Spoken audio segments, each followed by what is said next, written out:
प्रिय छात्रों, नमस्कार। अलंकार के अंतर्गत आज हम अन्योक्ति तथा पुनरुक्ति प्रकाश अलंकार का अध्ययन करेंगे। साथ ही कुछ अलंकारों को और समझने का प्रयास करेंगे जिनमें की समानता पाई जाती है कि उनमें क्या अंतर होता है, जैसे यमक और श्लेष तथा उपमा और उत्प्रेक्षा अलंकार। आइए क्रमशः अन्योक्ति अलंकार से प्रारंभ करते हैं। अन्योक्ति अलंकार जिस काव्य पंक्ति का प्रयोग व्यक्ति या वस्तु के लिए करते हैं, परंतु उसका प्रभाव उस व्यक्ति या वस्तु पर ना पड़कर किसी अन्य पर पड़ता है, अर्थात जहाँ उपमेय अप्रस्तुत के माध्यम से उपमान प्रस्तुत, उपमेय अर्थात अप्रस्तुत, उपमान अर्थात प्रस्तुत का वर्णन किया जाए तो वहाँ अन्योक्ति अलंकार होता है। जैसे उदाहरण है, नहीं पराग नहीं मधुर मधु, नहीं विकास इहि काल, अली कली ही सौ बंध्यो, आगे कौन हवाल। यहाँ कली और भंवरे के माध्यम से नव विवाहित राजा अप्रस्तुत है, जो कि गौण है, नहीं दिखाई देता, को कर्तव्य निष्ठा के प्रति सचेत किया गया है, अतः यहाँ अन्योक्ति अलंकार है। कुछ और उदाहरण देखते हैं। जिन दिन देखे वे कुसुम, गई सु बीती बहार, अब अली रही गुलाब में, अपत कटेली डार। यहाँ गुलाब के सूखने के माध्यम से आश्रयदाता के उजड़ने की व्यथा कही गई है, अतः यहाँ भी अन्योक्ति अलंकार है। करी फुलेल को आचमन, मीठो कहित सिहाई, ए गंधी मति मंद तू, इत्र दिखावत काहि। यहाँ इत्र बेचने वाले के माध्यम से अयोग्य, अरसिक और क्लास शून्य लोगों पर व्यंग किया गया है, अतः यहाँ भी अन्योक्ति अलंकार है। अगला अलंकार है हमारा पुनरुक्ति प्रकाश अलंकार।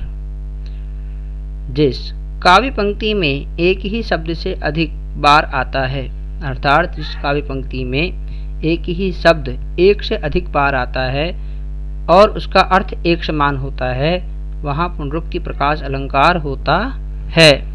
जैसे नभ में चमचम चपला चमकी, यहाँ चमचम शब्द की आवृत्ति 2 बार हुई है किंतु उनकी अर्थ एक समान है, अर्थात यहाँ पर पुनरुक्ति प्रकाश अलंकार विद्यमान है।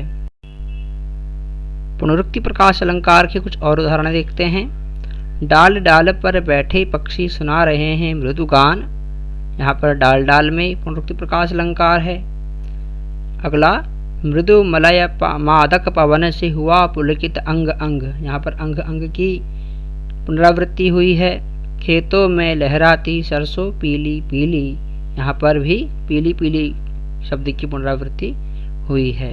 अब हम यहाँ पर ध्यान रखें कि यमक अलंकार और इसमें एक ही अंतर है कि यमक अलंकार में भी शब्द की पुनरावृत्ति होती है परंतु अर्थ भिन्न भिन्न होते हैं, परंतु यहाँ पर शब्द की पुनरावृत्ति होती है और शब्द का जो अर्थ होता है उसमें कोई भिन्नता नहीं होती, अर्थ समान होते हैं। कुछ और अंतर अलंकारों में, आइए उसको समझते हैं। कुछ अलंकारों में समानता के कारण भ्रम उत्पन्न हो जाता है, अतः उन अलंकारों में अंतर स्पष्ट होना आवश्यक है। जैसे यमक और श्लेष अलंकार, आइए समझते हैं। यमक अलंकार में एक शब्द 2 बार आता है किंतु प्रत्येक बार भिन्न भिन्न अर्थ दिखाई देता है, जबकि श्लेष में एक ही शब्द 1 से 2 या अधिक अलग अलग अर्थ दिखाई देते हैं उसमें। उदाहरण, काली घटा का घमंड घटा, यहाँ पर घटा शब्द 2 बार आया है। पहले घटा शब्द का अर्थ बादलों का समूह तथा दूसरे घटा शब्द का अर्थ है कम होना, यहाँ पर यमक अलंकार है। उसी प्रकार से घटा से अंधेरा छा जाता है। इस पंक्ति में घटा शब्द के 2 अर्थ हैं। पहला है बादलों का समूह, घटा से यानी कि बादलों से अंधेरा छा जाता है। दूसरा है कम होना। एक ही शब्द के 2 अर्थ होने के कारण यहाँ पर श्लेष अलंकार है। उपमा और उत्प्रेक्षा अलंकार में क्या अंतर होता है, ऐसे भी समझते हैं। उपमा में उपमेय और उपमान की समानता दिखाई देती है। जैसे सीता का मुख चंद्रमा के समान सुंदर है। उत्प्रेक्षा में उपमेय में उपमान की संभावना दिखाई देती है।